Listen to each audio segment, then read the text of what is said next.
Buenos días. En esta mañana de sábado nos reunimos personas de toda la provincia eclesiástica de Mérida-Badajoz en este encuentro interdiocesano de cristianos en la vida pública, bajo el lema comprometidos por el bien común. Yo soy Jesús Gómez, delegado de Apostolado Seglar de la Diócesis de Plasencia, soy arquitecto, 34 años, también soy concejal en el Ayuntamiento de Navalmoral, en Cáceres. Notaréis que no he dicho primer encuentro, porque como de bien nacidos es ser agradecidos, hacemos hoy memoria agradecida del trabajo realizado y que nos ha traído hasta aquí.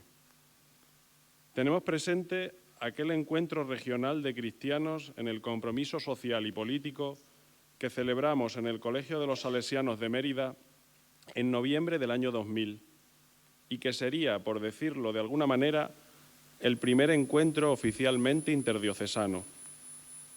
Repasando estos días los moderadores de aquel primer encuentro, resulta curioso encontrarse con nombres como los de Fernando Pizarro, Antonio Rodríguez Osuna y otros tantos presentes de manera comprometida y activa hoy en la política extremeña. También traemos a la memoria la experiencia de los encuentros diocesanos de cristianos en la vida pública, nacida a la luz del 10º Sínodo Diocesano en la diócesis de Plasencia, que arrancaron en 2009 y continuaron celebrándose en Trujillo ininterrumpidamente hasta el 2018, organizados por la Acción Católica de Plasencia y la Pastoral Obrera, acompañados siempre por Felipe García, al que agradecemos tanto trabajo realizado junto a los responsables de estos encuentros. Con esta experiencia previa, las 3 delegaciones de laicos y apostolado seglar de la provincia eclesiástica, Coria Cáceres, Plasencia y Mérida-Badajoz, propusimos a nuestros obispos el pasado otoño la celebración de este encuentro con carácter interdiocesano. Don Jesús, que hoy nos acoge en esta hermosa ciudad de Cáceres, acogió también con gozo, al igual que sus hermanos obispos, las propuestas que les hicimos como responsables del apostolado seglar. Y agradecemos hoy públicamente el acompañamiento de nuestros pastores en el alumbramiento de esta experiencia que hoy iniciamos. Arrancamos este encuentro en las vísperas de las elecciones vascas y a las puertas ya de la campaña para las europeas que celebraremos en junio, en medio de un mundo sobrecogido y consternado ante las imágenes de la guerra entre Rusia y Ucrania y ante la masacre del pueblo palestino. La fecha no puede ser más propicia, la Pascua, y más concretamente la víspera del Domingo del Buen Pastor. Jesús de Nazaret nos invitará nuevamente, siguiéndolo a Él, a conocer las ovejas y a entregar la vida por ellas, a ser sal y levadura, a mezclarnos, a deshacernos, a desaparecer entre la masa, para dar gusto, para dar sazón, para hacer crecer. Invitados en esta Pascua, como Tomás, a tocar las heridas del mundo para reconocer en ellas al resucitado. El encuentro, lo tenéis en las carpetas, va marcado por 2 grandes momentos. A la bienvenida y la oración le seguirá la ponencia Marco a cargo de don Carlos García de Andoín. Y después, tras el café, tendremos la mesa redonda, el reto de ser cristianos en la sociedad actual. Por ser operativos, también comunicar que durante la pausa del café realizaremos el cobro de las inscripciones. Antes de terminar, nos gustaría agradecer el trabajo de aquellas personas que han hecho posible este encuentro.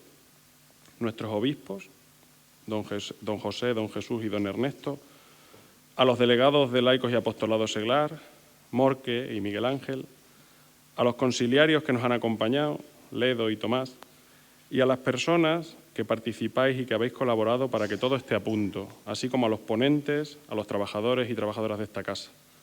Y, por supuesto, a todos los que os habéis animado a participar de este primer encuentro.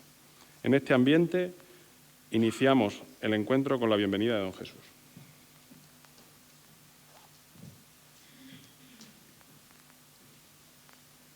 Buenos días a todos. Ahora, buenos días a todos y bienvenidos a este ya vemos que no primer, yo ponía primer como pone las hojas, pero segundo, vamos a decir, por lo menos le vamos a quitar el primer encuentro interdiocesano de cristianos en la vida pública bajo el lema comprometidos con el bien común. En la diócesis de Coria Cáceres estamos muy contentos de recibirles a todos ustedes y de acogerlos aquí en este seminario, el corazón y la casa común de esta iglesia particular. Yo espero que este seminario sea hoy como un nido, un cobijo adecuado para que nazca con fuerza de continuidad esta importante iniciativa. La idea surgió, como ya ha comentado de alguna forma Jesús, en un encuentro de los delegados episcopales de apostolado seglar de las 3 diócesis que componen nuestra provincia eclesiástica de Mérida-Badajoz.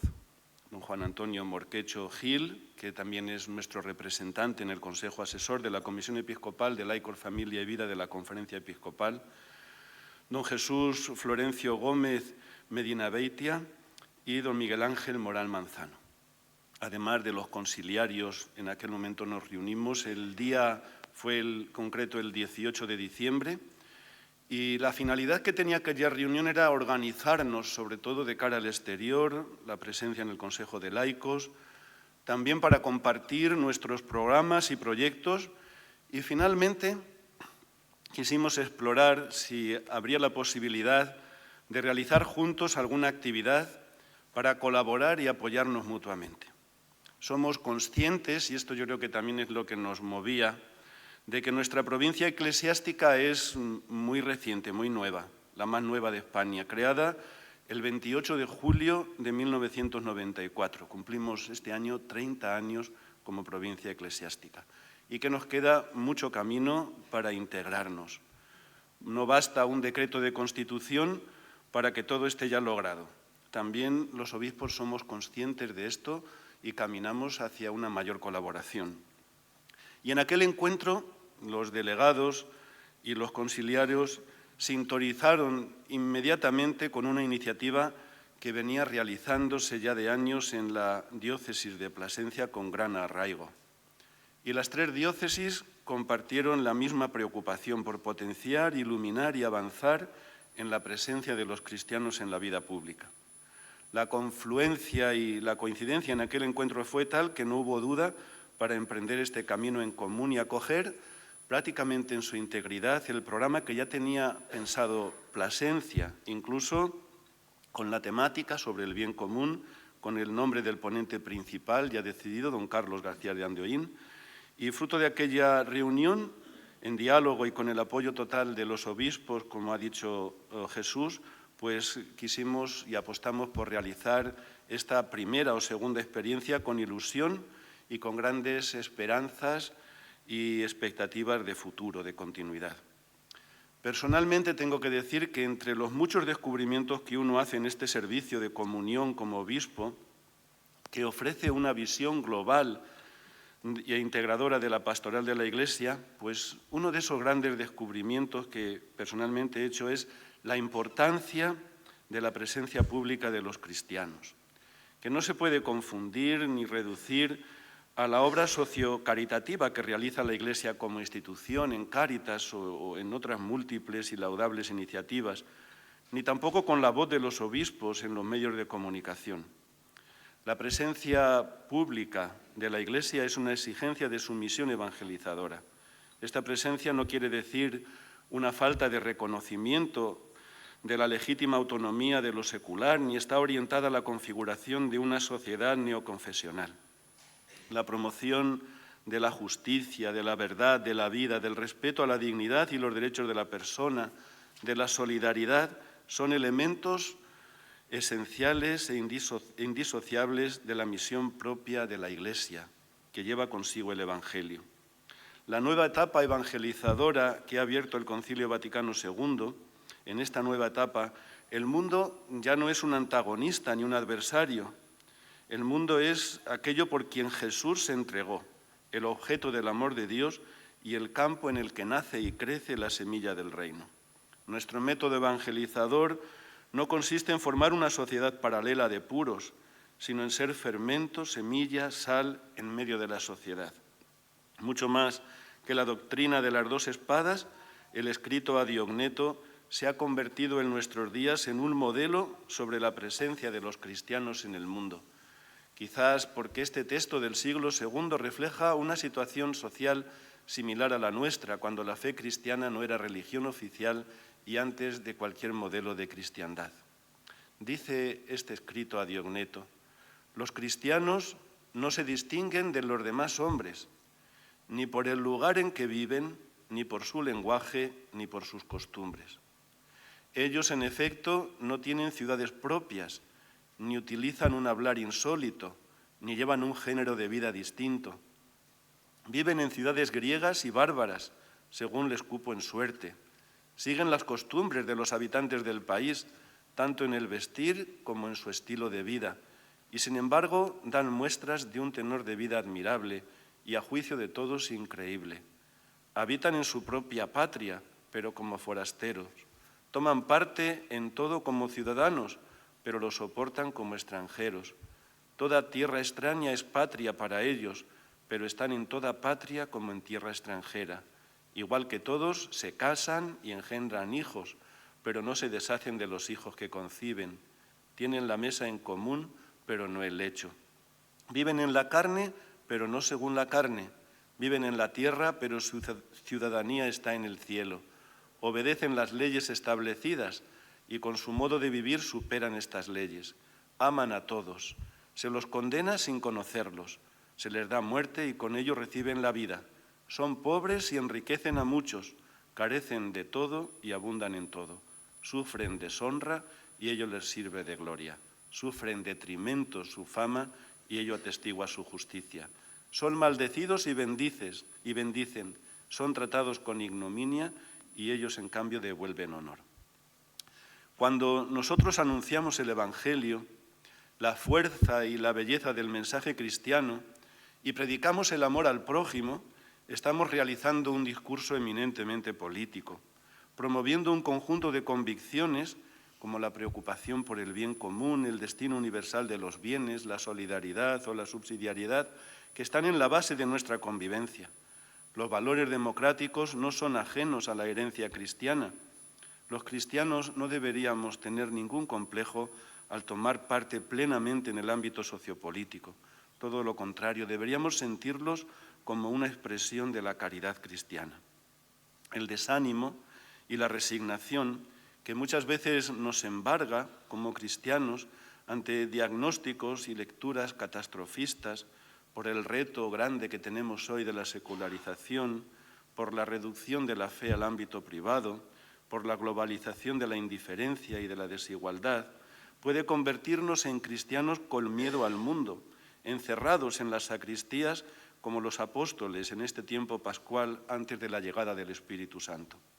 No podemos convertirnos en ciudadanos críticos con la situación, a la defensiva, replegados sobre nosotros mismos, sin incidencia en el mundo, donde los valores del Evangelio se quieren encarnar. Nuestro trabajo honesto y nuestro compromiso sincero, con ello el Evangelio nos lleva a la búsqueda de la verdad, a las más nobles aspiraciones de justicia, de paz, de reconocimiento efectivo de los pobres y de los vulnerables, de la defensa de la creación. Son estos los desafíos que urgen a los cristianos a contribuir a promover una nueva cultura y una civilización de la vida y de la verdad, de la justicia y de la paz, que son los valores del reino. El Papa Francisco, que nos guía en nuestro caminar, lo tiene muy claro.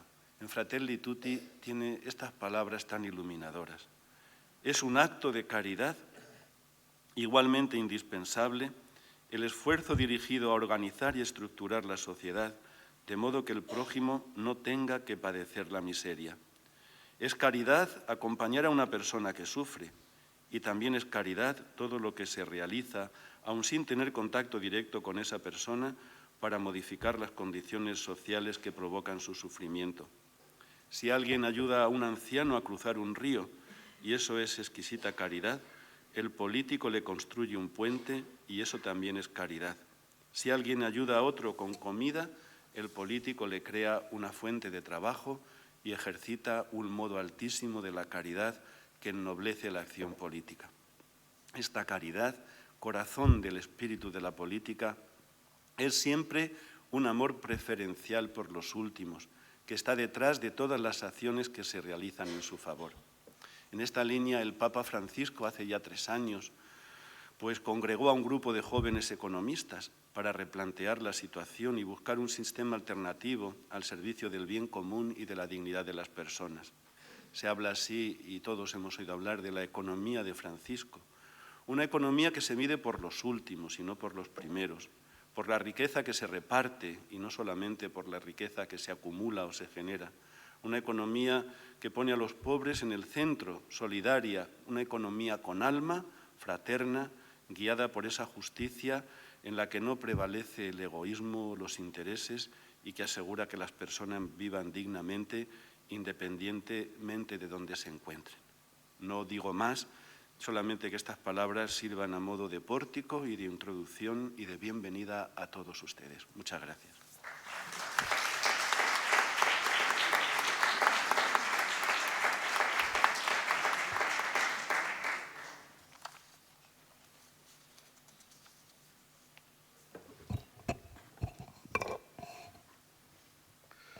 Bueno, vamos a iniciar este momento de encuentro toda la mañana, pues poniendo el día en las manos del Señor. Pero permitidme que antes, pues eso, también yo os salude. Buenos días a todos.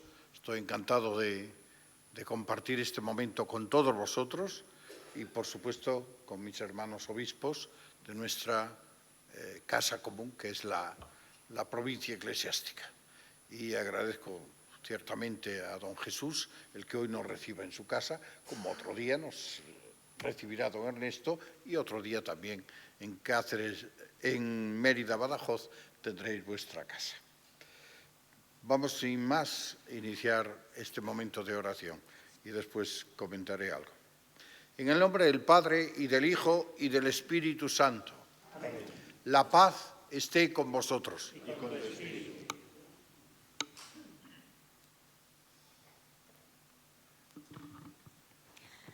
Fragmento de la carta a Diosneto. Brevemente, lo que es el alma y el cuerpo. Esos son los cristianos en el mundo. El alma está esparcida por todos los miembros del cuerpo y cristianos hay por todas las ciudades del mundo.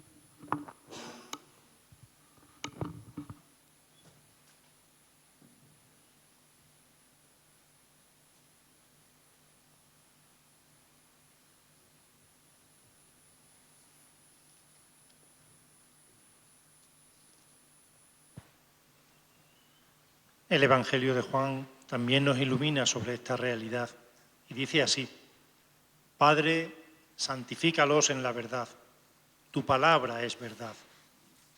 Como tú me has enviado al mundo, yo también los he enviado al mundo.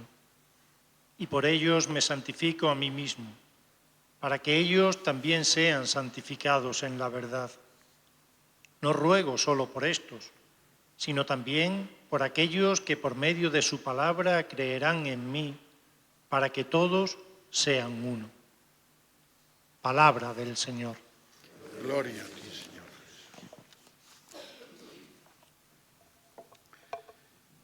Iluminados por esta palabra que hemos escuchado, quisiera hacer un brevísimo comentario.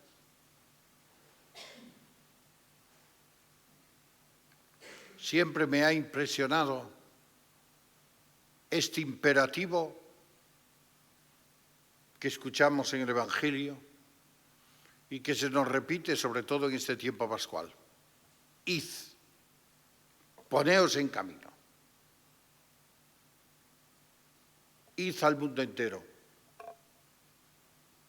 Predicad la buena noticia. El Papa Francisco, con insistencia, nos pide una iglesia en salida, una iglesia en misión. Y nos recuerda a todos los cristianos que no solo tenemos una misión, sino que somos misión. Por algo, los cristianos en los Hechos de los Apóstoles son llamados los del camino. Somos misión para la misión.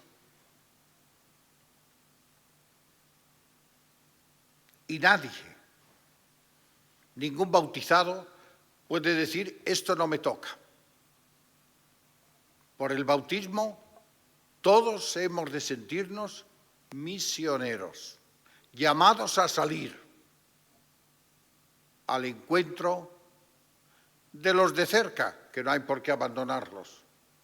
Pero yo diría en este contexto, sobre todo, de los de lejos, que también ellos tienen que ser destinatarios del anuncio del Evangelio. Muchas veces me he preguntado, ¿por qué nos cuesta tanto a todos el salir, el ponernos en camino?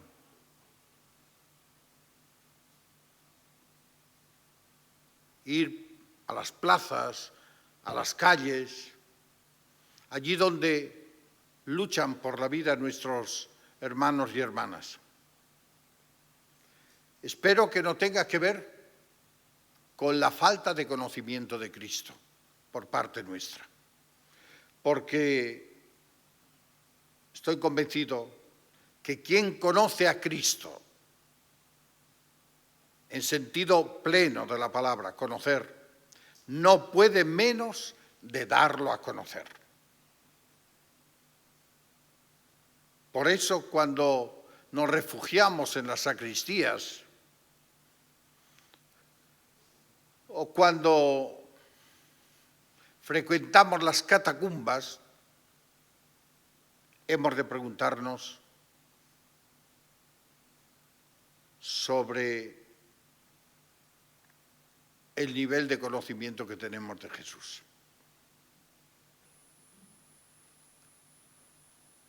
Nuestro claustro,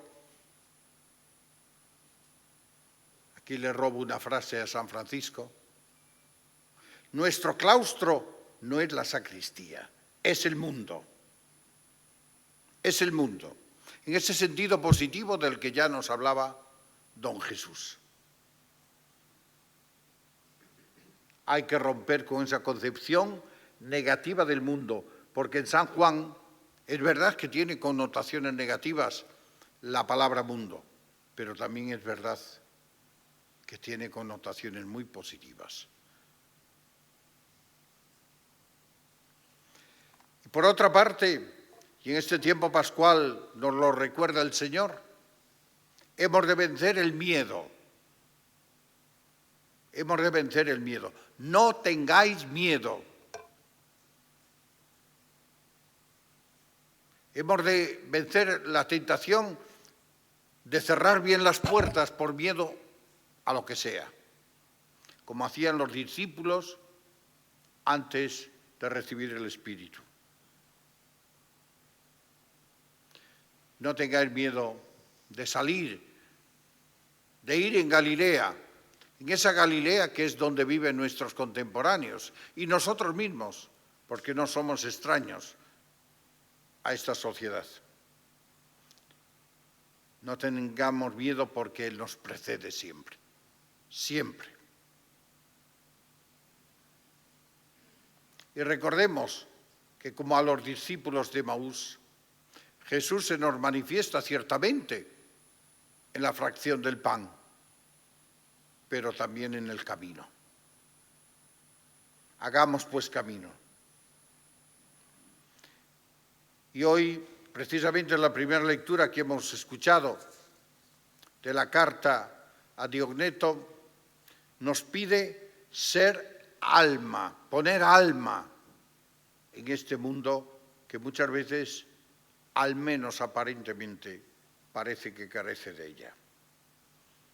¿Qué es lo que ya nos pide el Evangelio cuando nos invita a ser levadura y fermento en medio de la masa?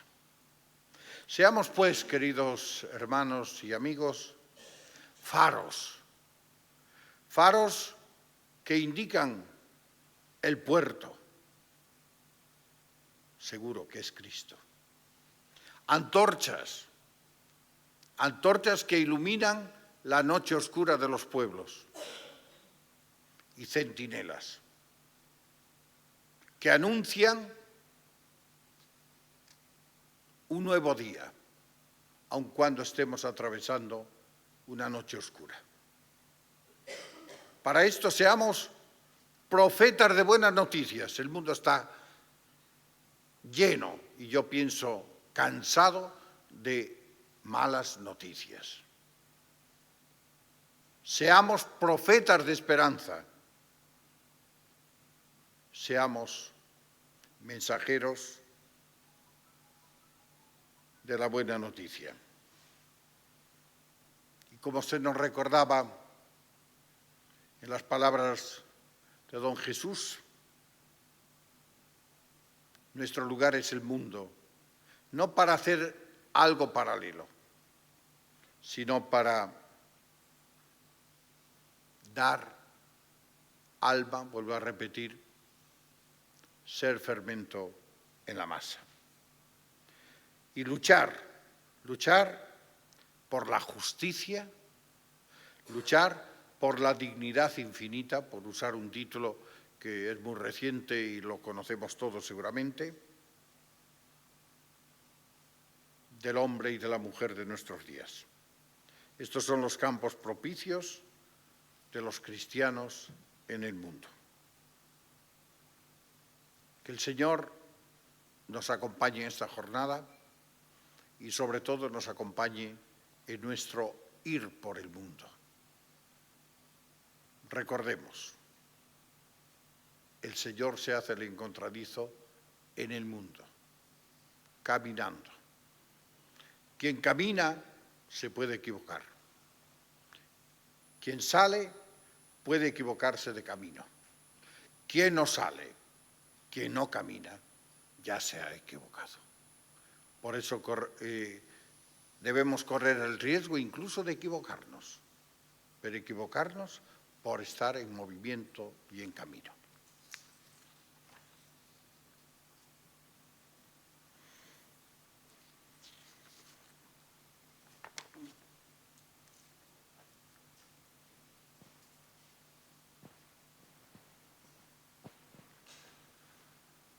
Pues ahora juntos, de manera serena, hacemos el salmo oración que tenemos en la hojita.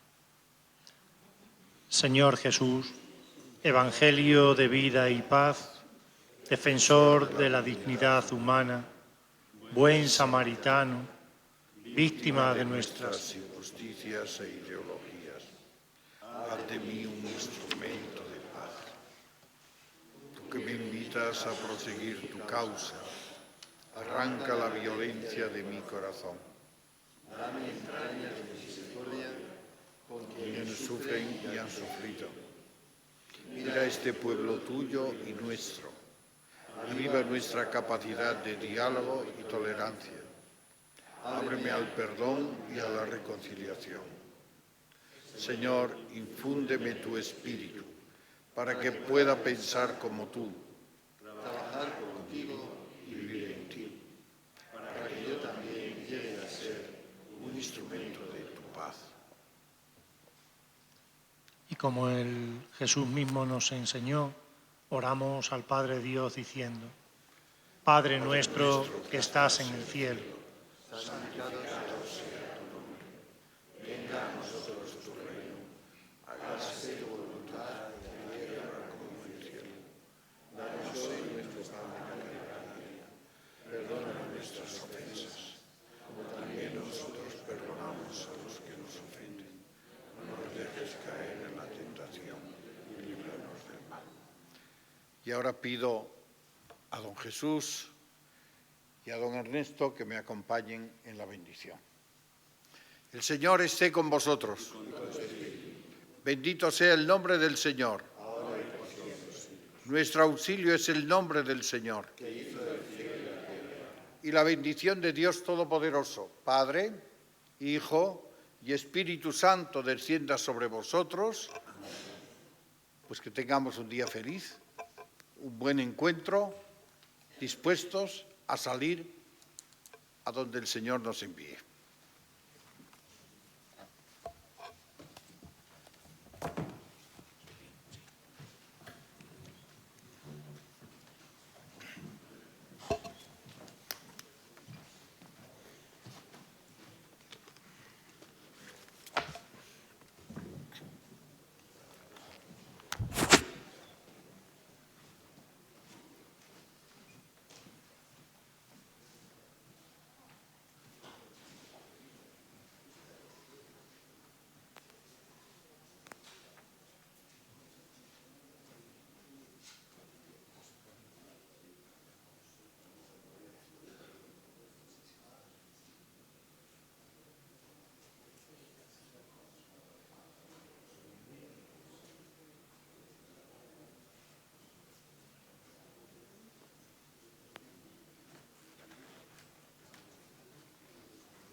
Buenos días. Vamos a seguir con el programa que teníamos establecido y me toca a mí en este momento presentar a Carlos García de Andoin.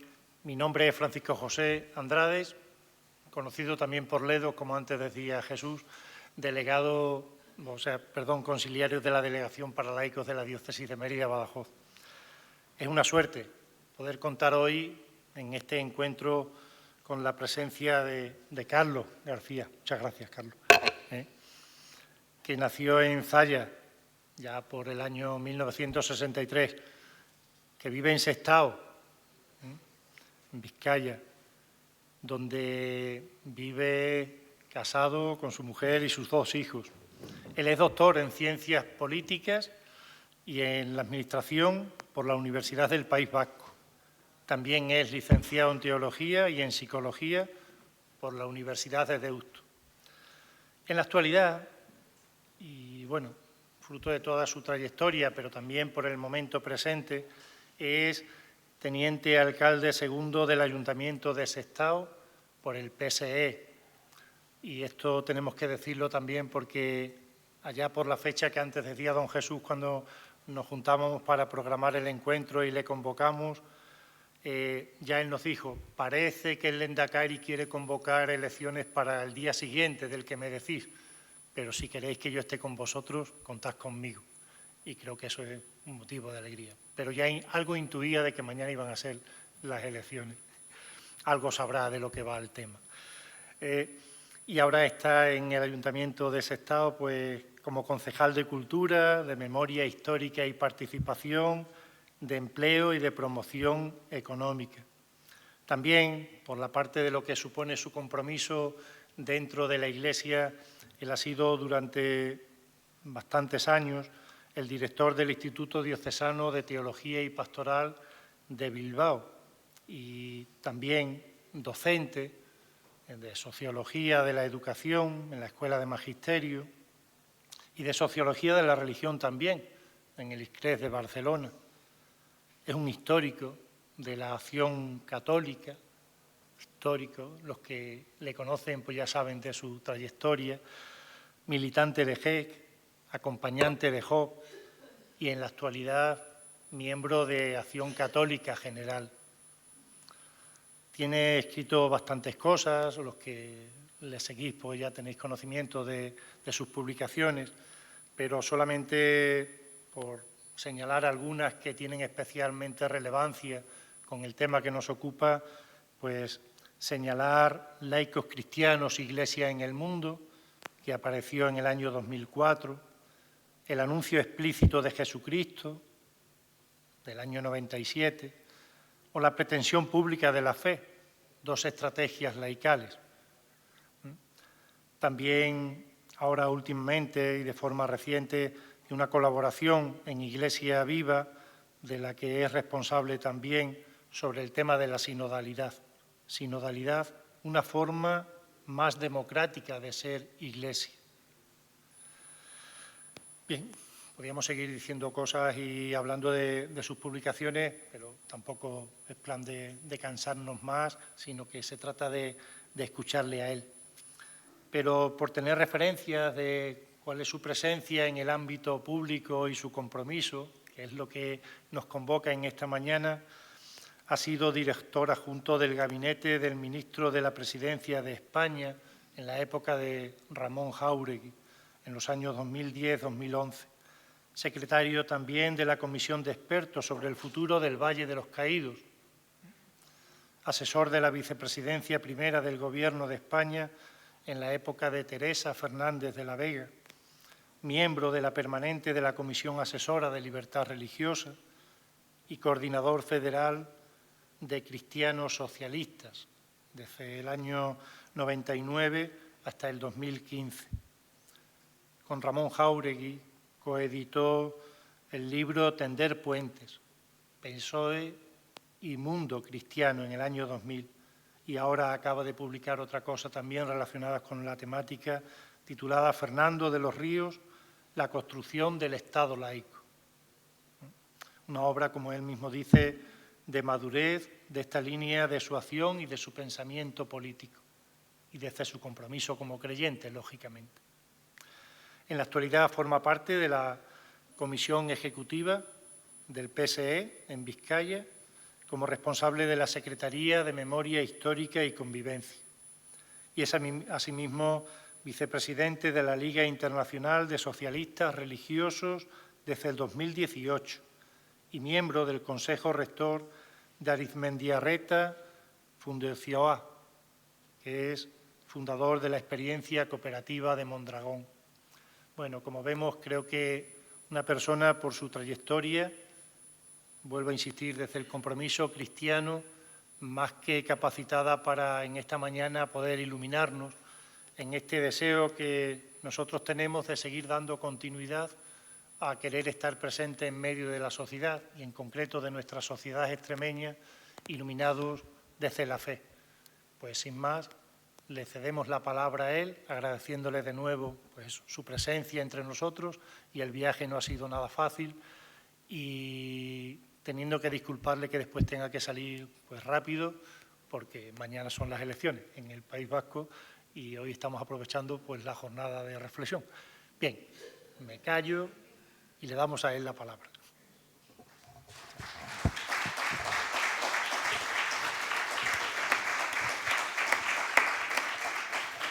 Gracias. He venido a Cáceres a reflexionar sobre qué votaré mañana.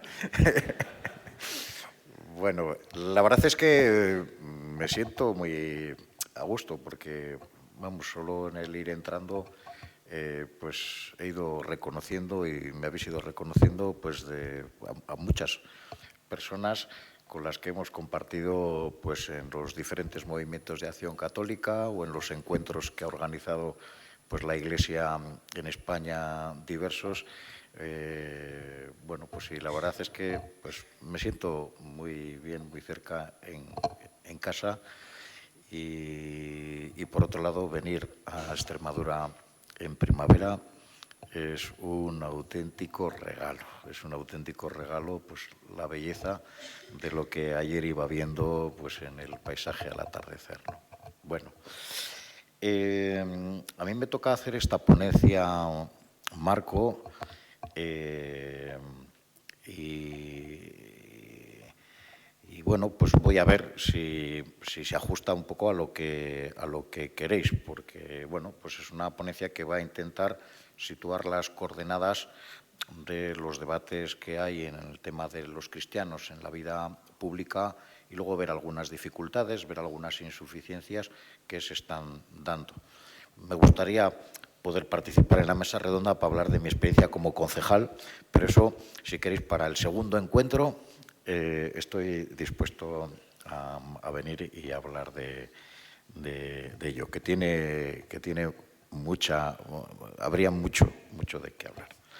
Bueno, la cuestión de la presencia de las y los cristianos en la vida pública no es un asunto secundario. Como habitualmente es tratado en los planes de evangelización, pues aparece así, pues en un lugar, una mención, o en los tratados de teología, también pues es algo, vamos, puedes estudiar teología sin haber hablado nada ni haber recibido nada sobre el tema de cristianos en la vida pública, ¿no?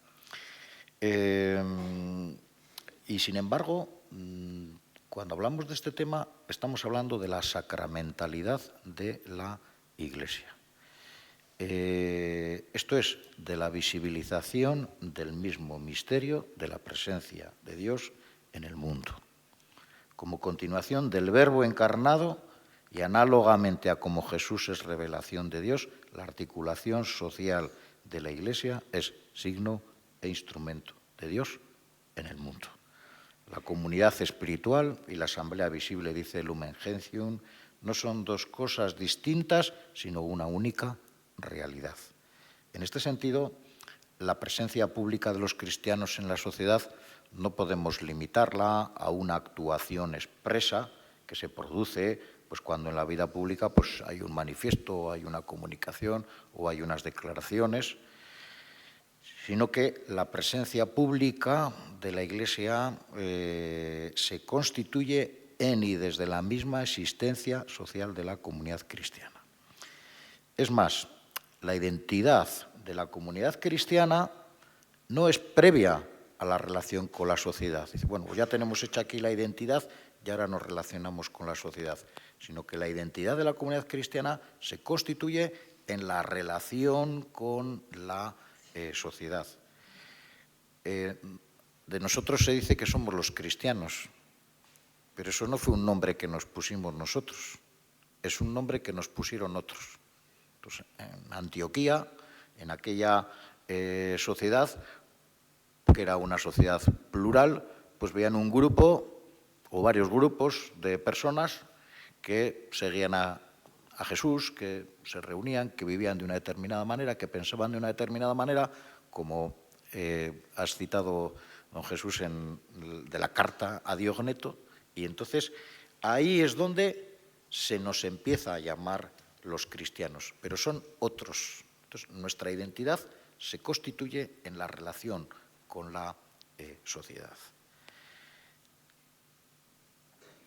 En esta primera aproximación al tema, también quiero hacer relación a algo que ha planteado en la propuesta, ¿no?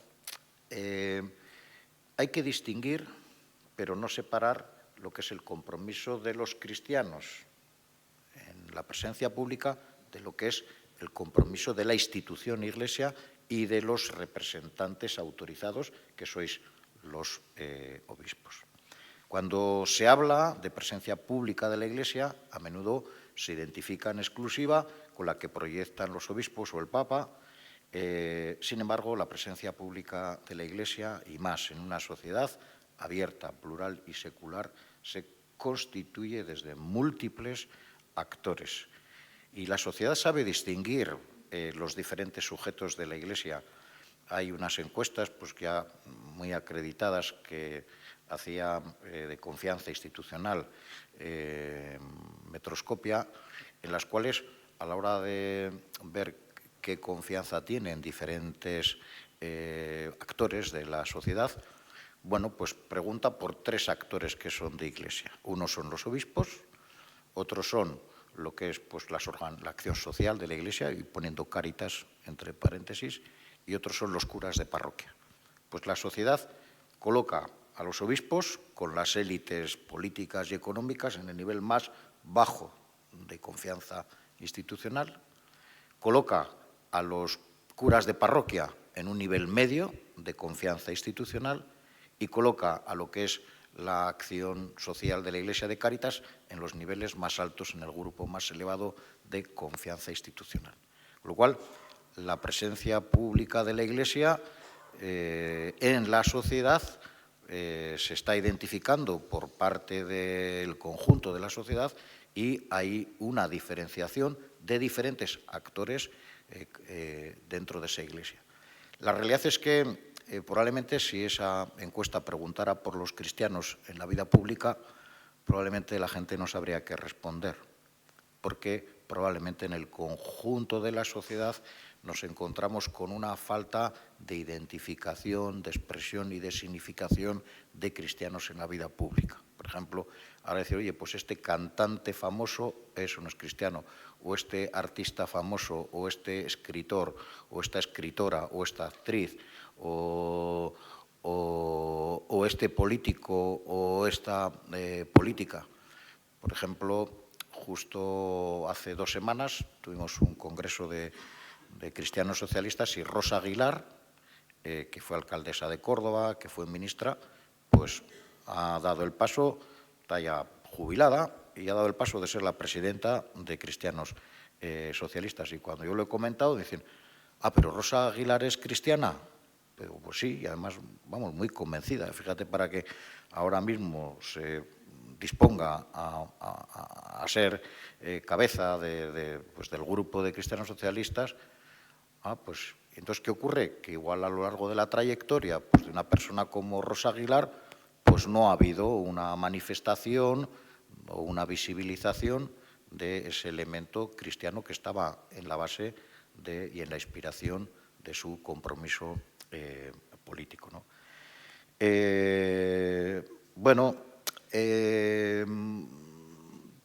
La presencia pública, como veis, pues podría abordar muchos elementos y muchos actores, pero efectivamente yo en la reflexión me voy a centrar en lo de cristianos en la vida pública, voy a poner el foco en la presencia laical.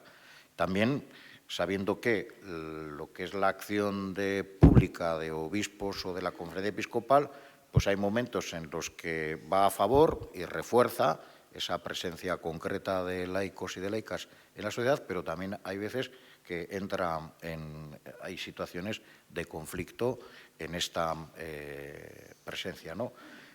Yo diría como ejemplo pues muy loable y reciente ha sido el de la iniciativa legislativa popular en relación a la regulación extraordinaria de extranjeros. Entonces, ha habido por parte de muchísimas organizaciones de Iglesia, junto a muchísimas organizaciones de la sociedad, pues una acción de movilización, de recogida de firmas, de difusión de la propuesta y tal, y de presión también a última hora para que los partidos políticos acabaran por admitir a tramitación la iniciativa legislativa popular, y ha habido también un apoyo de la misma conferencia episcopal a esta iniciativa, ¿no? Realmente creo que aquí pues, ha habido un buen ejemplo, una buena práctica. Vamos a ver qué es lo que va dando de sí. Hay, en la diócesis que nos acoge, en particular Coria Cáceres, hubo un sínodo hace unos años que ponía como lema, cogido del Evangelio de Lucas, sal por los caminos, ¿no? Entonces, bueno, yo creo que recoge muy bien ese lema lo que es la orientación y el foco que vamos a poner a esta reflexión. Hace unos años, ya estoy hablando de los años 90, o sea, unos cuantos, hubo un debate en la Iglesia italiana que era el debate respecto a la presencia pública entre los cristianos de presencia y los cristianos de mediación.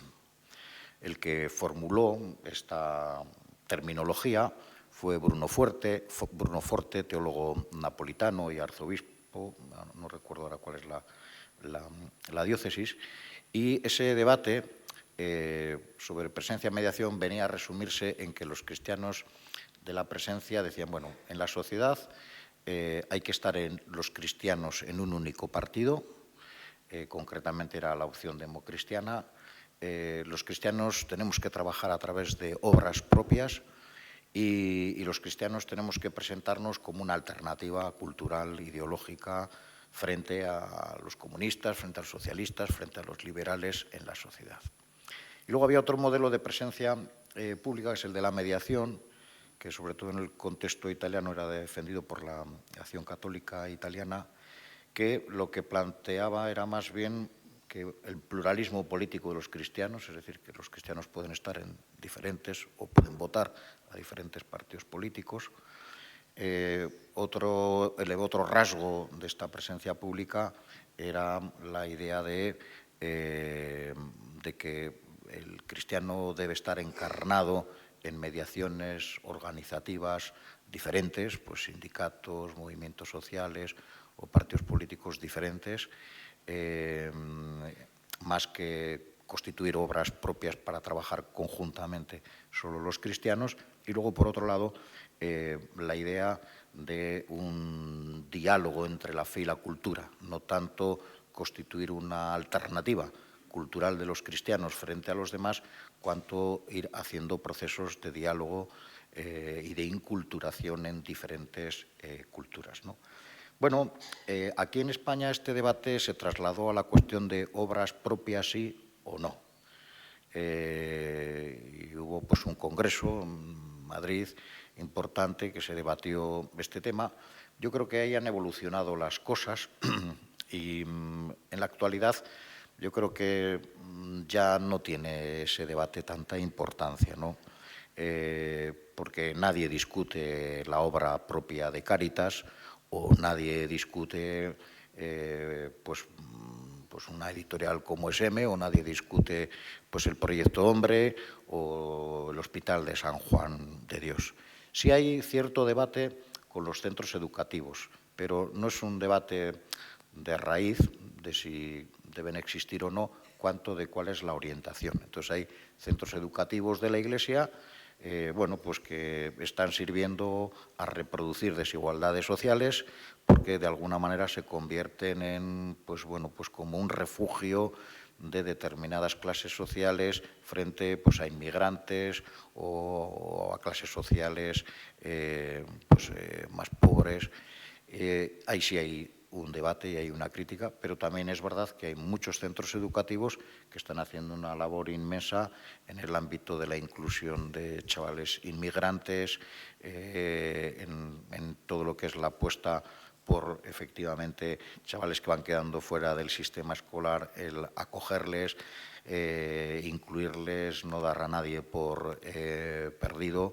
Y en ese sentido, o también pues desde el punto de vista de que son centros que están educando en valores a los chavales desde una perspectiva cristiana, ¿no? Entonces, bueno, sí hay también debate, en este caso es con el tema pues de los medios de comunicación de la Iglesia, y en particular pues con la COPE pues hay un debate, porque tampoco no en este caso es si debe existir o no debe existir la COPE, porque parece que sí hace falta medios o una estrategia de medios, pero sí acerca de la orientación de los mismos. Y entonces, bueno, pues sí nos preguntamos muchos si la COPE no está demasiado alineada con un tipo de estrategias políticas y a veces, pues desde un punto de vista deontológico, bueno, pues con dudas sobre algunas conductas y, desde luego, pues claramente muchos de los católicos en España no nos sentimos reflejados en lo que es la orientación de la COPE, y la COPE debería ser un buen instrumento precisamente al servicio de esta presencia de los cristianos en la vida pública. De todos modos, para mí lo más importante del debate presencia-mediación es la manera de entender el diálogo entre la fe y la cultura. Y para explicarlo voy a coger la Laudato Si. Y voy a coger la Laudato Si, ya sabéis que la Laudato Si, bueno, pues es una encíclica que ha sido muy bien recibida por muchísimos sectores culturales, ideológicos, políticos, porque hay conciencia del reto impresionante que significa la emergencia climática que estamos viviendo, de los riesgos que tiene y cómo es importante que poco a poco todas las fuerzas que hay y las religiones tienen mucha fuerza en el cambio de mentalidad y las religiones tienen mucha fuerza en el cambio de las conductas de las personas. Si vemos las religiones desde un punto de vista global, desde un punto de vista mundial, bueno, pues realmente haya habido una acogida. Fijaros que igual hay otros temas en los cuales se ha discutido, oye, no, la Iglesia que se meta a la sacristía. Pues no, en este, con la Laudato Si, en el tema de la contribución de la religión y concretamente del catolicismo, ese empujón a lo que es un mundo más sostenible, pues resulta que en este campo ha sido pues muy saludado y creo que aquí tenemos un campo de diálogo con muchas fuerzas sociales y políticas muy importante. Pero lo que quiero destacar de la Laudato Si es lo que representa como paradigma de lectura de lo que el concilio llamó los signos de los tiempos, o de cómo experiencias, realidades que se dan en la vida social, aunque no se den en la Iglesia, sin embargo son signo del reino de Dios, son signo de avance del reino de Dios, son signo de dilatación del reino de Dios. Y aquí, pues, por ejemplo, en Laudato Si, el Papa Francisco hace un reconocimiento expreso al movimiento ecologista y cómo el movimiento ecologista se anticipó. Dice, el movimiento ecológico mundial ha hecho ya un largo recorrido enriquecido por el esfuerzo de muchas organizaciones de la sociedad civil. Gracias a tanta entrega, las cuestiones ambientales han estado cada vez más presentes en la agenda pública y se han convertido en una invitación constante a pensar a largo plazo. Hay por parte del Papa un reconocimiento de esa tarea anticipatoria del movimiento ecologista. Y entonces, bueno, en eso, que es un hecho que se produce en la sociedad y que llama a pensar a largo plazo, que llama a ser leído como signo de los tiempos, ¿qué dos movimientos hay en la encíclica? Por un lado, hay un movimiento en el cual hay una revisión de la fe cristiana desde la interpelación ecologista. Y luego, por otro lado, hay una elaboración de la posición cristiana respecto a la ecología desde la propia tradición. Os voy a poner un ejemplo de cómo se producen los dos movimientos, ¿no? Entonces, en el primer movimiento, pues veis que hay un capítulo que habla del Evangelio de la creación, ¿no? Y entonces hay una crítica del movimiento ecologista acerca a la tradición judío-cristiana, porque en el Génesis se habla de dominar, de explotar la tierra. Establece una relación del hombre, del ser humano, con la tierra en términos de dominio, ¿no?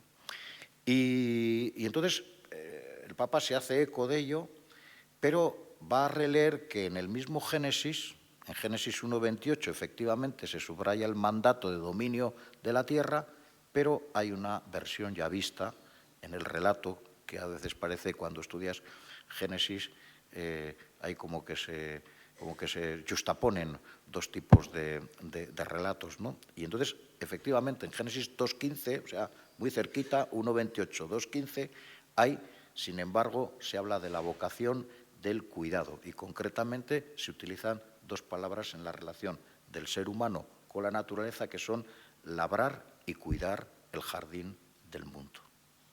De hecho, el subtítulo de Laudato Si es sobre el cuidado de la casa común, porque precisamente lo que se hace es esa labor de cuidado, releerla y en lugar de fijarnos en un versículo del Génesis, nos fijamos en otro versículo del Génesis. Hay un proceso de relectura de nuestra propia tradición. O el signo de los tiempos nos ayuda a ver cosas que estaban en nuestra tradición, pero que estaban un poquito, pues bueno, orilladas o ignoradas, ¿no? Pero hay otro elemento de relectura más importante, que es la relectura del pecado. Claro, sí, el pecado es importante y la conversión son dos elementos importantes en la Iglesia.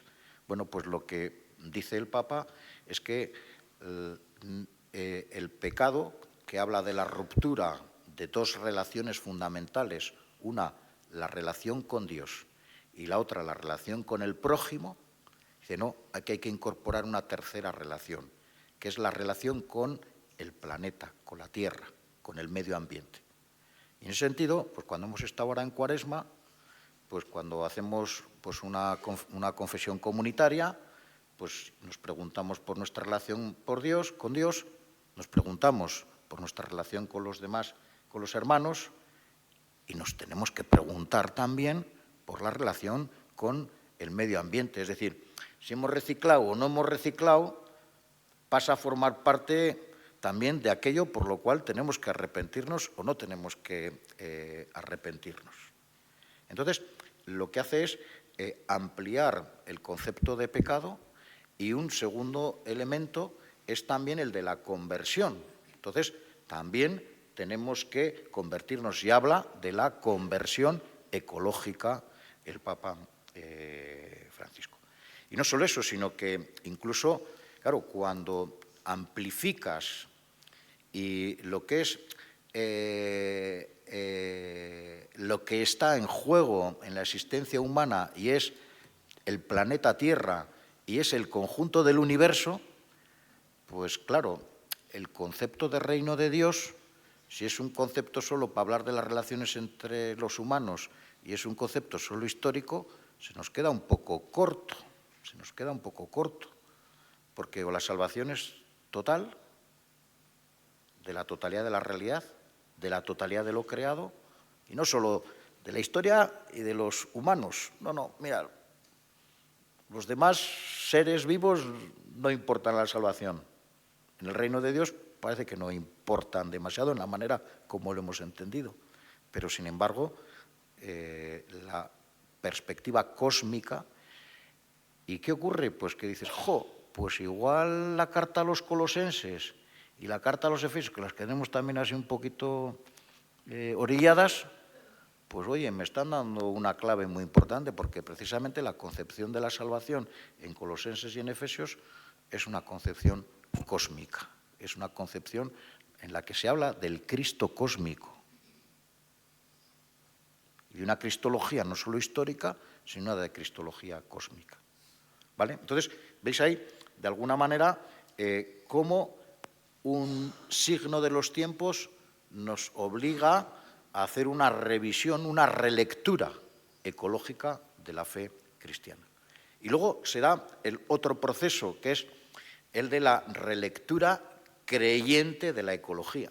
Ecología no hay una, como feminismos no hay uno, hay muchas ecologías, muchos feminismos, y entonces lo que va a hacer el Papa en Laudato Si es cómo definir concepto ecología integral. Es un concepto nuevo.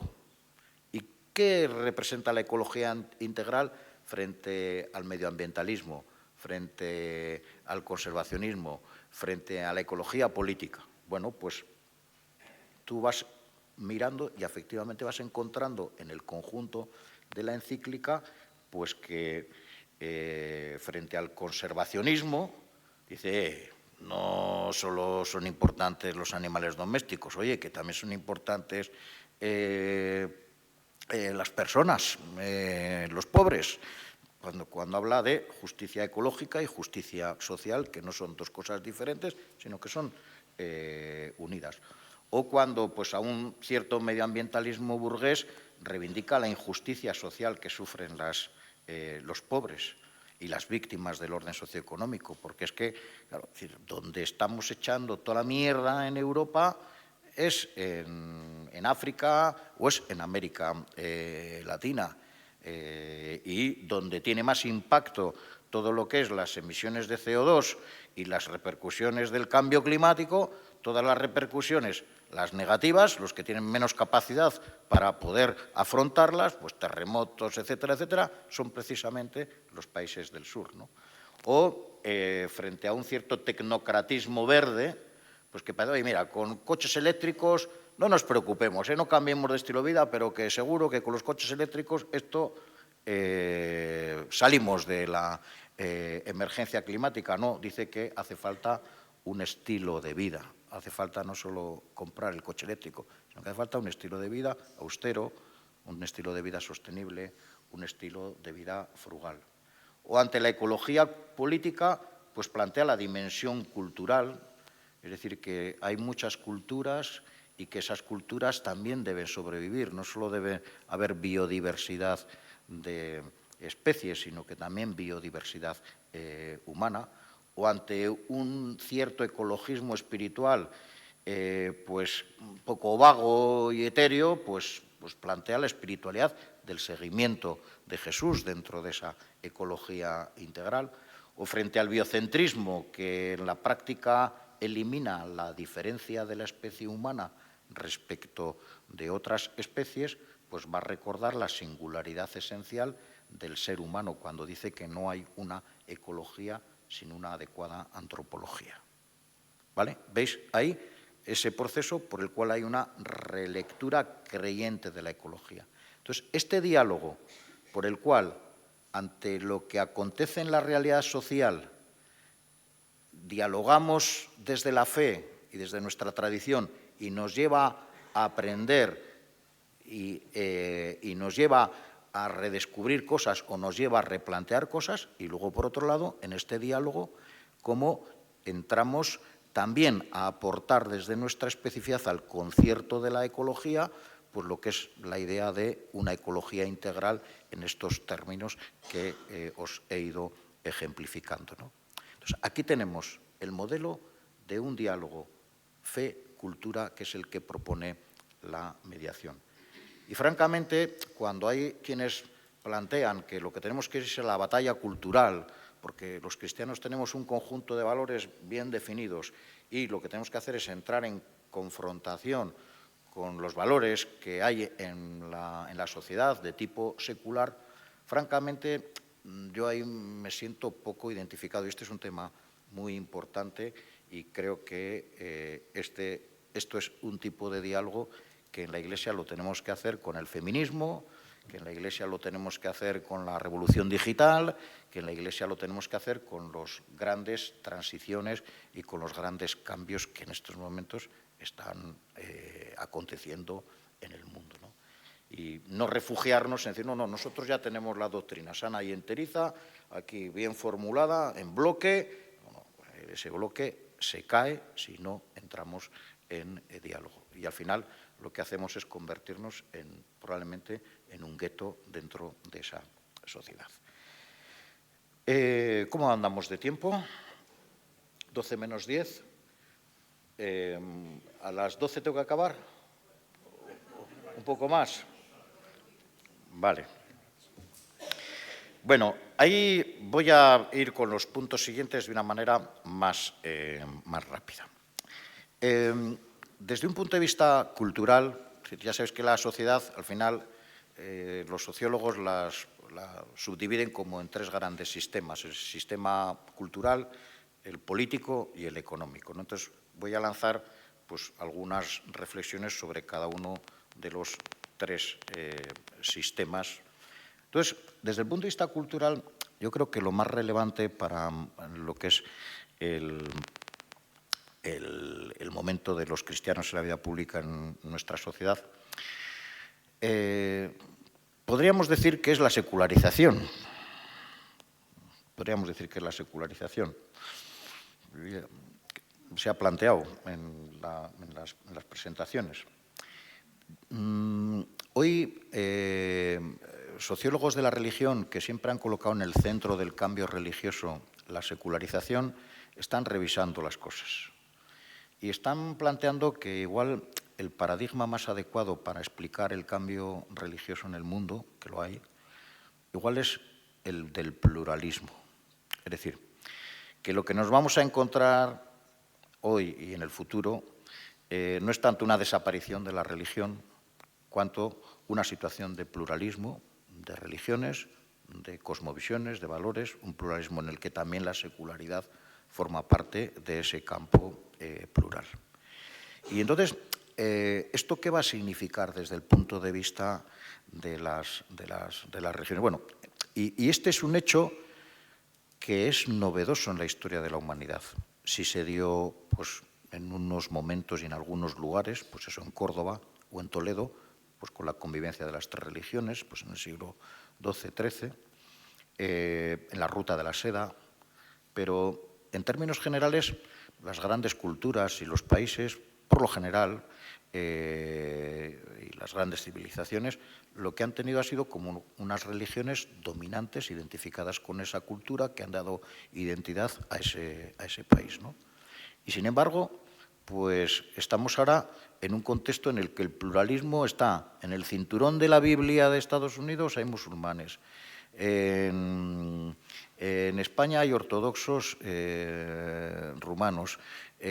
Corea del Sur, Seúl, está hiperpoblado a la noche de cruces de centros cristianos, principalmente protestantes. En América Latina, que antes era católica, resulta que los pentecostales están creciendo con una gran fuerza. Entonces, en Europa del Este las religiones están teniendo cada vez más afiliados, más creyentes, con lo cual pensar que el futuro del mundo es un futuro sin religión es una hipótesis de interpretación bastante poco comprobable científicamente. Entonces, se están planteando otro tipo de marco interpretativo, que es el del pluralismo. ¿Qué ocurre con el pluralismo? El pluralismo, desde un punto de vista personal, significa un nuevo modo de creer, porque al final yo estoy casado, o sea, no es este caso, pero puedo estar casado con una persona, con una pareja que ella no es creyente y yo soy creyente. En nuestra familia pues nos encontramos cada vez de una manera más habitual en que somos la misma familia, nos queremos, pero sabemos pues que pues igual nuestros hijos pues no son creyentes. Y los padres sí. O en ámbito joven se está en algunos lugares ya pues está viendo parejas pues que una persona es musulmana y otra es cristiana o es atea. Esto, ¿cómo lo vivimos? Porque podríamos decir, es que mi Dios igual ya no es tan absoluto ni tan único, porque si hay otro Dios que lo tiene y lo vive, pues quien está al lado, o hay otra persona que no cree para nada en Dios, Dios para mí es un absoluto, un seguimiento, y resulta, bueno, pues que veo que tengo que convivir con las personas que no son creyentes o que son ateas manifiestamente, que cada vez hay más personas que se manifiestan ateos, ¿no? Entonces, esto altera el modo de creer. El modo de creer se convierte en algo más precario, el modo de creer, pues hay cierta contaminación cognitiva, se desautoriza de alguna manera la certeza religiosa y acabamos viviendo las cosas con una especie de convivencia práctica en la que pues igual no nos preguntamos a fondo pues, el absoluto de lo que significa nuestra creencia en Dios, etcétera. Bueno,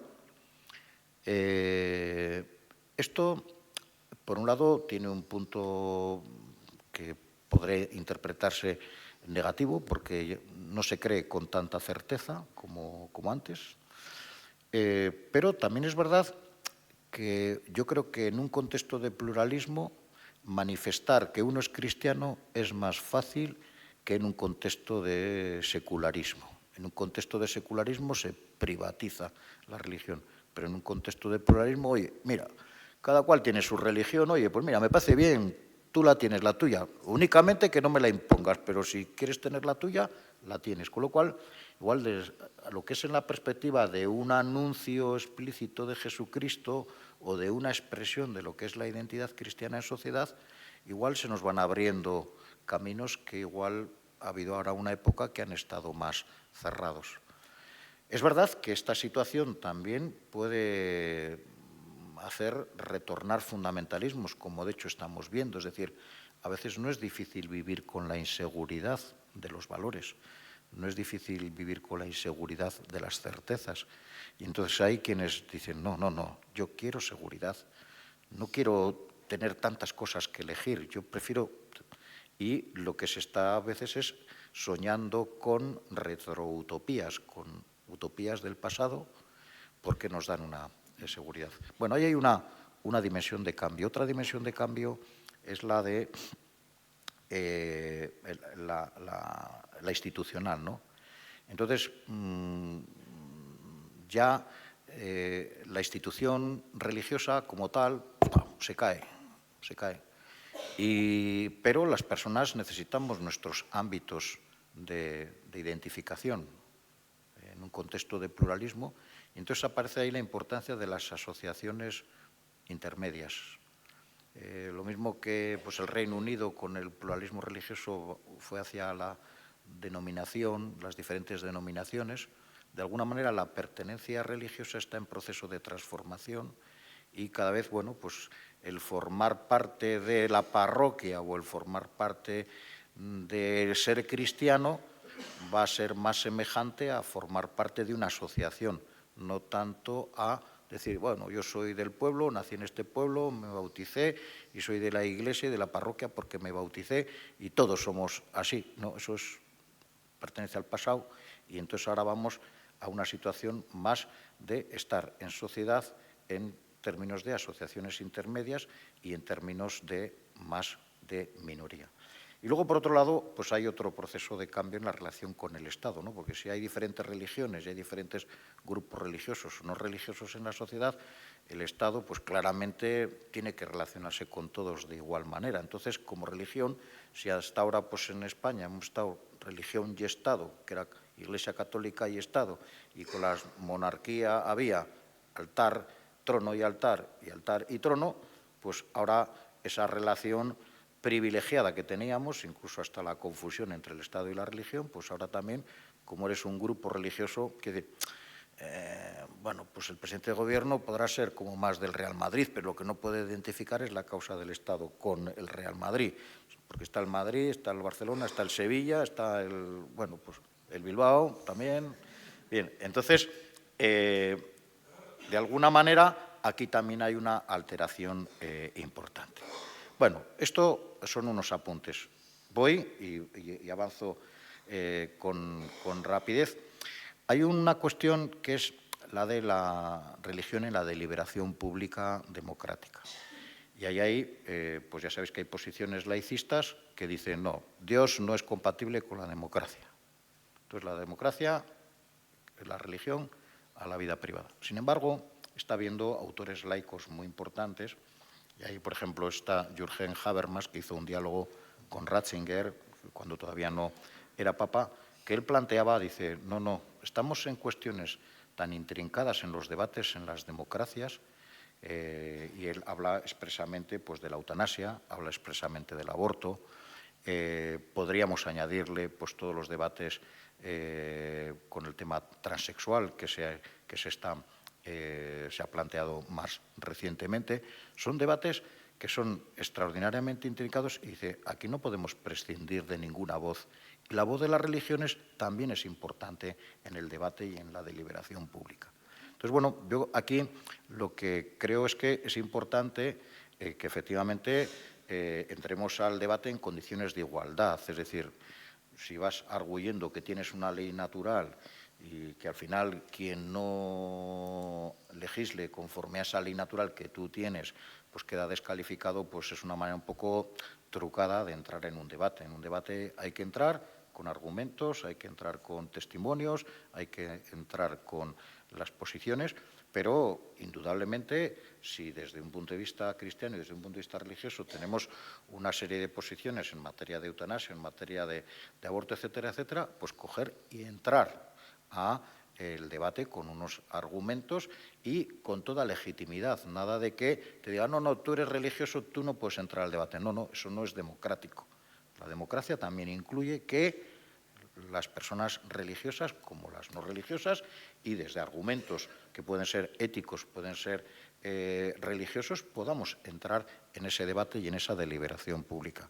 Yo, por ejemplo, suelo acudir a una convocatoria desde hace varios años que hace el Parlamento Europeo, y el Parlamento Europeo, las cosas importantes que va abordando, coge y hace una convocatoria al mundo de religiones, a todos los que están en el ámbito de la Unión Europea, también a organizaciones filosóficas o ateas que tienen posición en materia de religión, y la verdad es que hemos tenido unas reflexiones sobre el tema de la inteligencia artificial o sobre pues la libertad y los derechos humanos, o sobre el Pacto Verde Europeo, o sobre pues todos los temas que son importantes, o el Pacto Social, en la relectura que hizo la Comisión Europea de lo que habían sido las políticas de austeridad.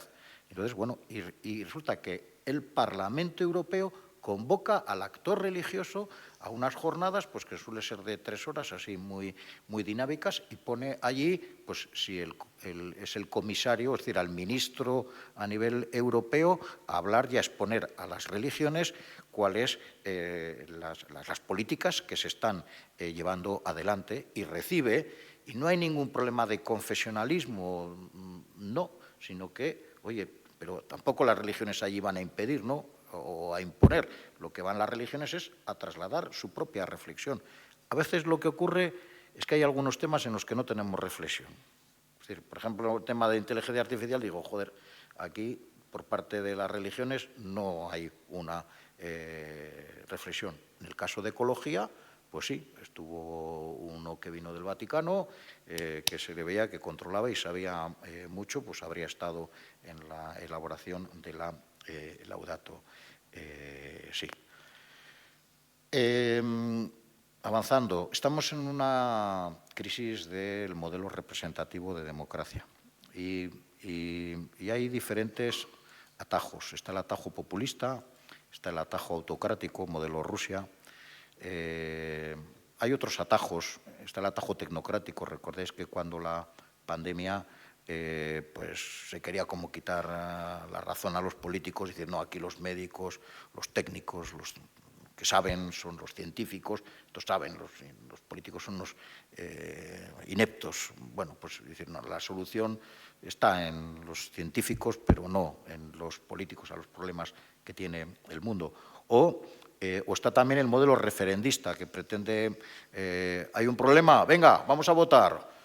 Y ya parece que se resuelven las cosas, aunque en la práctica, por ejemplo, pues con el tema catalán, pues igual el modelo referendista lo que precisamente hace es romper y agravar mucho más las cosas, ¿no? Entonces, bueno, pues yo aquí quisiera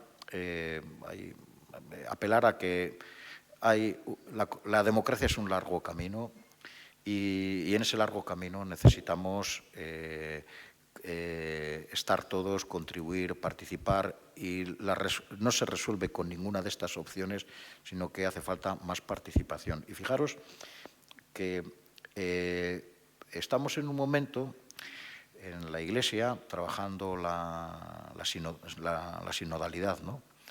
Y de alguna manera pues lo que queremos con la sinodalidad es en la práctica avanzar en nuestros términos en democracia. Pues de lo que ahora adolecen las democracias, y estamos en el caso español por una situación de polarización muy fuerte, es precisamente de algo que se dio en octubre en el Vaticano, cuando en aquellas mesas entraron a deliberar con un método muy bien pensado para que efectivamente hubiera procesos de escucha, en el cual el obispo tenía pues, 10 minutos y el laico o la laica tenía 10 minutos para hablar, y en donde iba habiendo procesos de escucha. Sinodalidad si avanzamos en la Iglesia, que la Iglesia probablemente es la institución que encierra en su interior más pluralidad social, si somos capaces en la Iglesia de deliberar, de acordar cosas y de crear estilos de abordar cosas en común desde las diferentes posiciones y saber seguir caminando juntos y saber sentirnos como Iglesia juntos, esto es una experiencia que puede ser muy importante para el conjunto de la sociedad a la hora de afrontar la crisis de la democracia que en estos momentos se está produciendo, donde precisamente lo que está faltando es deliberación, escucha y llegar a acuerdos entre diferentes posiciones políticas. Hay otro elemento que quería subrayar, que es la necesidad de atención a la economía, la atención al trabajo, la atención a la empresa. Es verdad que en la Iglesia y sobre todo desde la dimensión de Cáritas tenemos una atención a lo social, pero como has citado en la intervención, al final hay condiciones estructurales que dan empleo, hay políticas económicas que dan empleo, hay políticas fiscales que reparten sociedad. O sea, nosotros queremos mucho a Cáritas. Yo soy socio de Cáritas y pues doy ahí mi porcentaje de sueldo desde que empecé a ganar el primer sueldo y en mi familia así lo hacemos. Y hablamos muy bien de Cáritas. Pero es que de la fiscalidad teníamos que hablar también o mejor, porque en realidad el gran proceso de redistribución social que se da, el gran ejercicio de solidaridad que se da en la sociedad, es el que se da a través de la fiscalidad. Sin embargo, sobre eso, como Iglesia, estamos muy callados. Y creo que la fiscalidad, que parece que hay que hacerlo porque lo mandan, y si no, pues hay comportamientos de ilusión o de evasión fiscal, creo que ahí hay una labor por parte de la Iglesia de contribuir a la justificación moral, a la justificación ética, a la justificación solidaria que tiene la fiscalidad. En el ámbito de la empresa, pues del trabajo, de las condiciones laborales, bueno, pues ahí está la pastoral obrera, la pastoral del trabajo, pues así como intentándose hacer hueco, pero es que el trabajo es lo que está y la vida de la empresa es lo que nos está condicionando la vida a los laicos, pero de manera habitual la mayor parte de las horas de nuestra semana. O sea, metemos casi más horas en la empresa y en el trabajo que en la familia. Y yo creo que sobre eso parece que todo el mundo del trabajo, todo el mundo de la economía, todo el mundo pues fuera como ajeno a lo que es la vida de la comunidad cristiana. Yo creo que teníamos que tener sobre eso, a veces, no, es que es un tema muy técnico, joder, es que ¿cuántos hay que estudian economía entre profesores de teología? Pues muy pocos. Bueno, entonces creo que aquí hay todo un campo en el cual tenemos una doctrina fantástica, pues la primacía del bien común respecto al beneficio individual, el destino universal de los bienes, la prioridad del trabajo sobre el capital, la solidaridad, el desarrollo integral. Tenemos, incluso sobre los mercados financieros, tenemos una doctrina y documentos, posiciones de doctrina social de la Iglesia magníficos, pero que luego en lo que es la vida de la Iglesia, en lo que son las preocupaciones evangelizadoras, pues no forman parte de la ley. Sin embargo, para la mayor parte de los cristianos viviendo en familia, ese tema y todo eso es algo que está condicionando decisivamente nuestra existencia laica, ¿no? Bueno, y termino con este último punto, que es la llamada a la caridad política y la amistad social. A ver, como Iglesia creo que tenemos que valorar en lo que ha sido los últimos 30, 40 años, toda la labor que hemos desarrollado en el ámbito de la acción sociocaritativa, que es Cáritas, pero que también hay muchas más organizaciones, casi cualquier congregación religiosa tiene también una propia acción sociocaritativa. En el mundo del tercer sector tenemos un peso muy importante. También en todo lo que es la acción educativa, Creo que el conjunto de los pasos de reformas, de innovación que se ha ido dando en el sector educativo de inspiración católica en España, creo que ha habido unos avances muy importantes. Incluso hay una labor pionera en la labor de en la educación, en lo que es la escuela de inspiración cristiana o de confesión católica, y luego, bueno, tenemos una presencia que es que no hay pueblo en el que no haya presencia de la Iglesia en España. Incluso en esa España vaciada, casi los últimos que quedamos somos la Iglesia. Pero mi pregunta es, fijaros, luego en el mundo de la catequesis, pues sigue habiendo todavía un tejido muy fuerte, muy importante, pero hay una infrarrepresentación en la vida pública de toda esta realidad. O sea,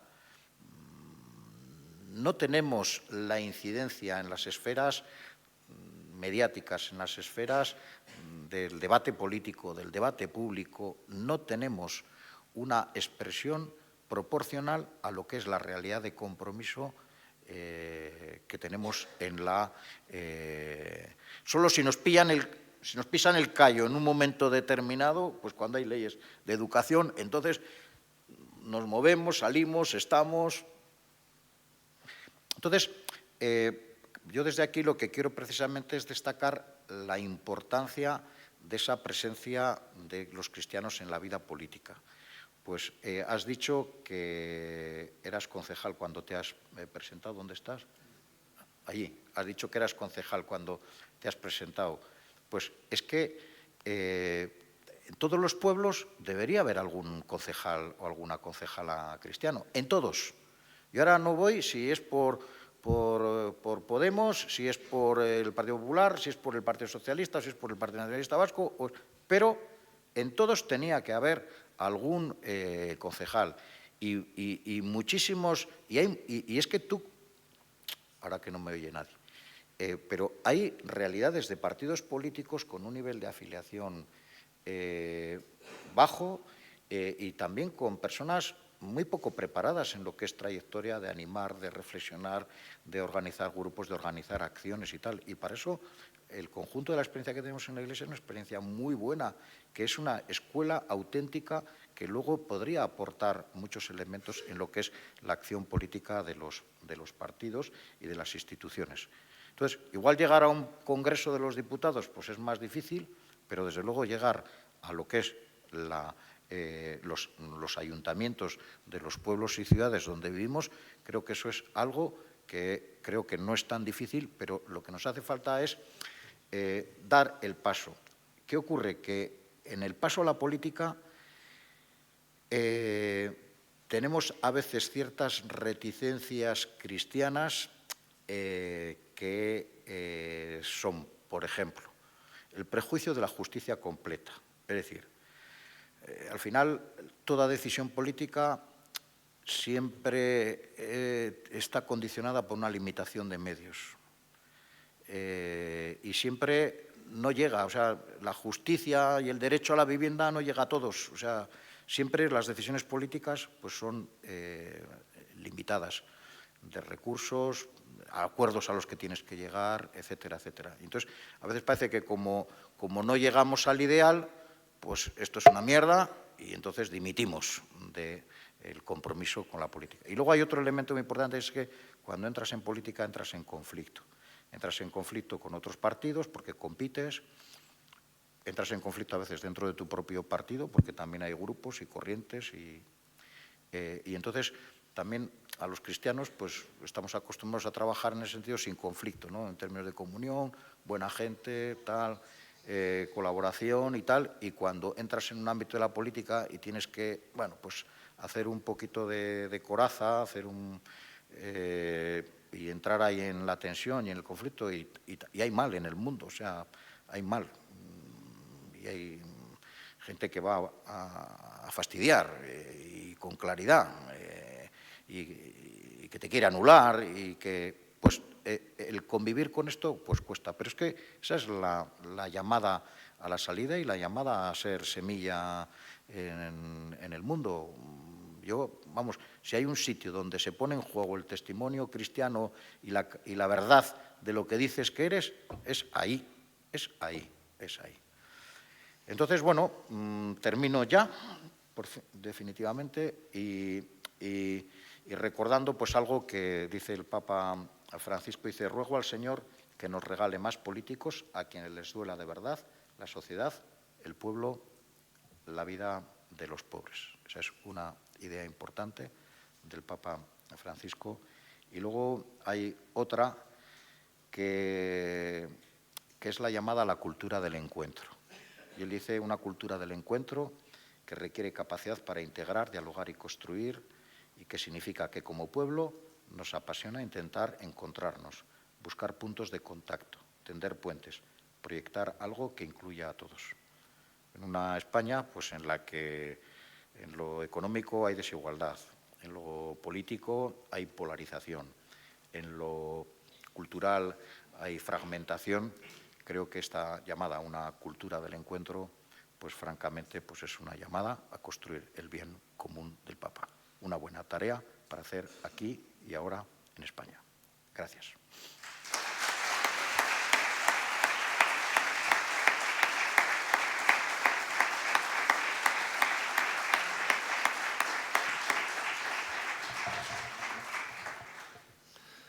Muchas gracias, Carlos. Seguro que nos han quedado ideas, sugerencias, pistas, preguntas, como no, comentarios, que darían pie ahora para casi terminar la mañana con ello y culminaríamos casi todo lo que es este encuentro. Pero la programación que teníamos era otra, ¿no? Como vemos, Carlos, cuando habla, propone y sugiere y levanta también la posibilidad del encuentro, como acabamos de escuchar en sus palabras finales, y también el diálogo. No podemos hacerlo, desafortunadamente, por ir, aunque ya no cumplimos el programa establecido, pero sí por tener después también tiempo para esa mesa redonda que nos hemos organizado, ¿no? Vamos a pasar al café y tenemos pues como media hora, con lo cual retrasamos un poquito la hora de vuelta y a la 1:45 nos volvemos a encontrar aquí para empezar la segunda parte con la mesa redonda. Muchas gracias.